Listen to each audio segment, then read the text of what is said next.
Welcome to another episode of Default Assault. Tonight, we will be asking who it could have been. A show where we take a look at which actors or actresses could have been cast in famous movies and famous roles, and how different cinema history or the box office success of said film have been had that happened. Would Kyle and I even be sitting here talking about it?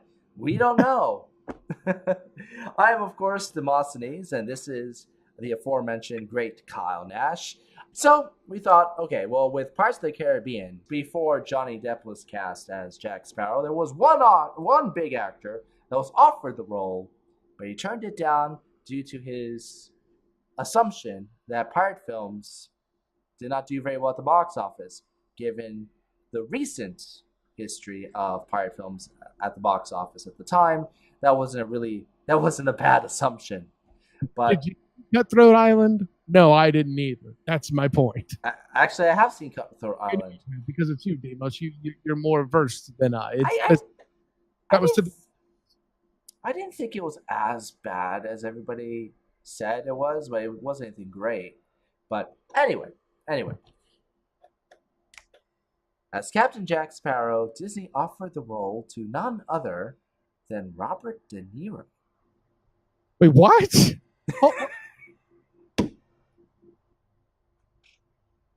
Yeah, Robert De Niro, who, funny enough, I should point out right now, later regretted the decision and went on to play a pirate himself in Stardust. I watched that movie several times as kind of a date night thing with my wife because Stardust, right? Great movie. Fantastic movie. Underrated. Oh, my God, yes. But I don't know if they would have done what they did with him, and they would have gone as far as they did with his character if it wasn't for the success of Jack Sparrow. You got to acknowledge that. But at any rate, yeah, the best thing Claire Danes has done, not called Homeland. Moving on. So, yeah, Robert, can you picture it? It'd be a very different movie altogether. So what I'm going to do is I'm going to need to do this, Savvy. No, I can't even do the impression for 1, 2. I can't even picture it. First of all, okay, let's be fair. Nobody expect Johnny Depp to do exactly what he did right there in Disney. Johnny Depp is a great actor, make no mistake, but to have come out with what we did and the whole adoption of Keith Richards thing. Keith Richards, if he made it with Pepe Le Pew, but okay. There's your image for the night. Right. No, because I mean, hey, look, it's your show. You could cause a car wreck if you want, but I mean, hell, trying to tell me Robert De Niro prancing around with Legolas on the high seas, man, that's a tough one. I can't even. There's going to be some of these where I'm like, yeah, okay, that fits. This is not one. Well, the easy out would be like, okay, well, imagine what his Stardust character would be like in that film. But no, once again, like I said earlier, he would not have been playing that Stardust character. The role of Jack Sparrow was played. I mean, it was written on scripts, like more of a Han Solo. What Disney wanted Johnny Depp to play was essentially a variation of his role in Don Juan DeMarco. Like a dashing kind of, sexy, swashbuckling role. They didn't want. I think Robert De Niro. I think swashbuckling and sexy. Are you high? I'm just saying that's what Disney wanted from Johnny Depp. I'm not saying that that's what they would have gotten from Robert De Niro. Now that is a fantastic answer. Here's where I think that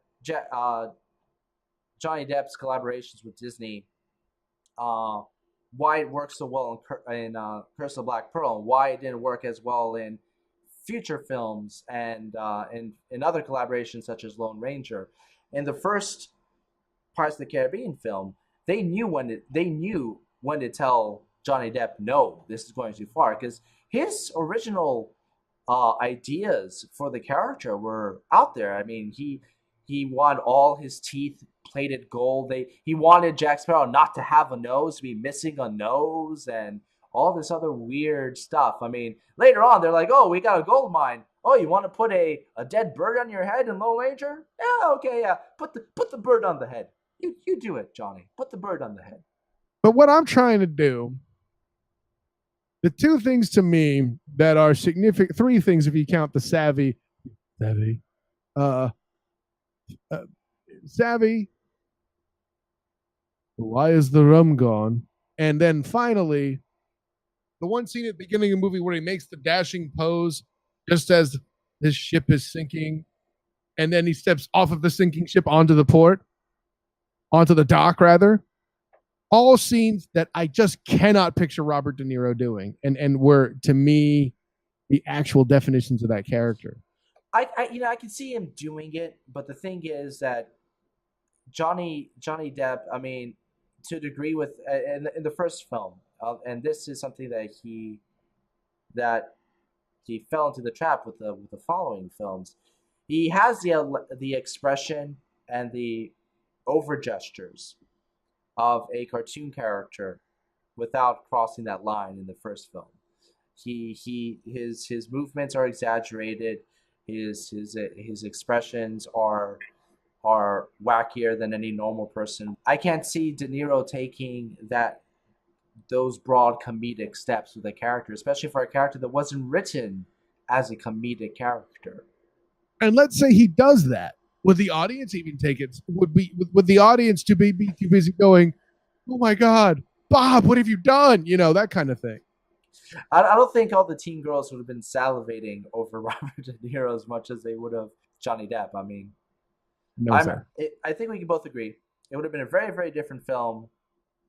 I don't think it. I think that if De Niro had been in it, as much as I like and respect De Niro and I love him in other works, and yes, when he was younger, I'm sure girls salivated over him and Raging Bull and Godfather Part 2, etc. No knock against him, but I do not think if De Niro was in it, I do not think that the first film would have escaped the pirate curse at the box office.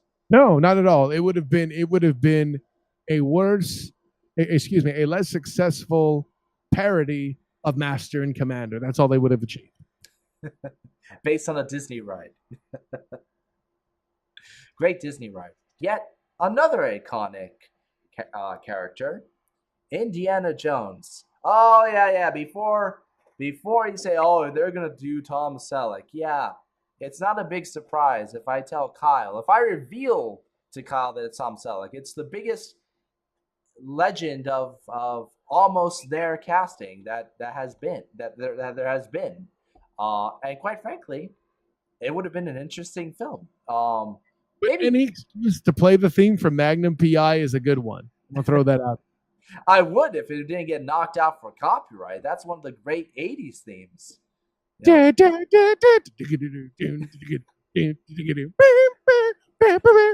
not going to knock you out for that mess. Hicketus, ficketus, fool. What? Now, you know what? Maybe at the end we'll talk a little bit about Tom Selleck, but okay. So the casting of Indiana Jones was a big deal. George Lucas resisted Spielberg's original want for Harrison Ford. Lucas did not want to set a precedent like Martin Scorsese and Robert De Niro had at the time. He didn't want where basically a director and an actor work on multiple projects together. He wanted to go in a different direction, so he resisted casting Harrison Ford. In fact, Ford wasn't cast as Indiana Jones until I think 3 weeks before they even started shooting. So it was a very last minute kind of thing. So, God, a lot of actors. We can have multiple episodes on Indiana Jones alone. But one particular actor caught my eye, who was offered the role. He declined it, so he can do a little film called Pennies from Heaven. Steve Martin was offered the role of Dr. Henry Jones Jr. Well, excuse me. I don't. Wow. Okay. That's okay. So part of the reason why Indiana Jones works is because he's taken somewhat seriously as an action star, and if you have white-haired Steve Martin doing his thing, that just does not happen. Oh, don't get me wrong. Steve Martin has the voice for it, but he's known too much as let's put it this way, King Tut, that song. He's known too much as a wild and crazy guy. I'm sorry, I thought that was the cue. My bad. Yeah, no, gosh, look, Indiana Jones is wild and crazy and everything. Wow, who? But and they offered him the damn role. Are you serious? They offered it. They actually offered it to. It's kind of funny. Before they ended up going with, I mean, a lot of actors. I mean, I went through the list. I mean, it was a who's who. A lot of them were comedians. A lot of them were some of the big comedians of the decade. You name some of the original SNL alums, and you're probably gonna see, huh? What? John Candy. No. John Candy was in SNL. He was TV. I know, yeah, but yeah. Uh, John Candy as Indiana Jones would be entertaining as hell. But anyway, this isn't a show about speculation, Kyle. This is a show about facts before we speculate. My bad. But funny enough, I've seen Steve Martin in a few projects where he has had darker hair. In Father Bride Part 2, I think he dyed his hair, and in Pennies from Heaven, if memory serves, I think he actually had darker hair in that one too, as well as Dead Men Don't Wear Plaid and so forth. So funny enough, when he has brown hair, some of the expressions that he makes are somewhat reminiscent of Harrison Ford. Maybe that's just me, but that's something I thought about even when I was a kid, before I even read about this. But no, I think that, don't get me wrong, Steve Martin, I think, is a terrific actor, not just a comedian. He's one of those rare comedians that can pull off drama very effectively and still make you laugh at the same time. I believe Planes, Trains, and Automobiles, bitches. Boom. Yeah, but I was thinking more of like his comedy drama roles, or in films like Parenthood or so forth. But no, so he has range, more so than the average schlup comedian. But I cannot picture him. I cannot picture the only thing that I can picture Steve Martin doing in the original Indiana Jones film would be shooting the swordsman, because that seems like something that Steve Martin would do. I can actually picture Steve Martin in something like I can actually picture him more so in like the more comedic Indiana Jones films, but not in Raiders. That's the gritty one. That's the bloody one. Yeah. I don't know if I can buy him. Imagine the fight with the German mechanic with Steve Martin. No, can't be done. Actually, and I'll give you this too. Like the other thing, you mentioned him shooting the swordsman. It's in Raiders, where I think he would have delivered even better is in Temple of Doom, where he doesn't have the gun and he's like, that I think would have been priceless, that moment. Yeah, you could have done it, but you know what? It was priceless with Harrison Ford. I mean, Harrison Ford does have a flair for comedy that. Sure. Unfortunately, his choices of comedies hasn't always been great, but he's done like one or two really good ones. Working Girl, I think, is one that jumps to mind. But then again, you have Mike Nichols, the director, and your cast includes Sigourney Weaver. That's gold right there. Melanie Griffith was it? I think. You got Melanie Griffith in it. You got Alec Baldwin, and even David Duchovny's screen debut. Hell, even Kevin Spacey is in that film. That Spacey. That film has a hell of a cast. But we're not here to talk about Working Girl. Which, actually, funny enough, Steve Martin probably could have done that film better. I'm seeing what he's doing here, folks. Transitioning, segue, and whatnot. But yeah, overall, I mean, if anything, if Steve Martin had been in it, I think it would have been the film would have been a little bit more broad. I think it would have been a little bit more comedic. I think it would have been what would have pushed it over the top to make it a less quality product. Yes, I very much agree. So unless you have anything to add, I mean, you want to talk about Tom Selleck very briefly? Honestly, I really think Tom Selleck would have been pretty successful in that role. I really do. I think he would have been a fit. We would have been given the opportunity to be somewhat tongue-in-cheek and lighthearted in some of those moments, which, as I understand, he's able to pull off in elements of a Magnum PI. Hell, you see elements of it in the theme to the song in question. Anyways, okay, that was cheap. But I really think that could have gone just as well. Look, again, Harrison Ford is the man, and he would have still been iconic without Indiana Jones on his resume, I think. But, I think Tom Selleck could have pulled that off. My feelings towards it are actually stronger. I think that he would have done a damn fine job. Have you ever seen his auditions for Indiana Jones? Auditions? No, I haven't. Yeah, the Blu-ray release. I think this was also on the earlier DVD release. Actually showed his auditions were specifically his original meeting with Marion at the bar, and that would have been the perfect scene for him. But yeah. where you would lose some of the gusto of the character is there is no way you could buy him as a professor. No, I don't think so, because I see. I mean, Indiana Jones is very much unlike James Bond, who was one of the direct inspirations for Bond for Indiana Jones. Indiana Jones plays the superhero dual mentality. When he puts on the hat and the whip, he's putting on his superhero outfit. It is essentially you are playing almost two different characters. Sure, but when you would put the glasses and bow tie on Tom Selleck, you'd never buy it for a minute.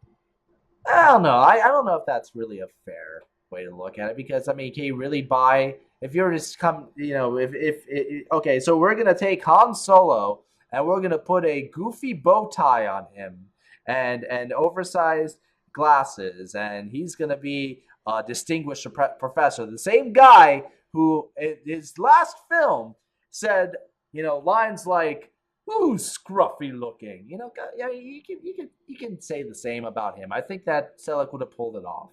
Except for the thing, we saw that happen, and it goddamn worked.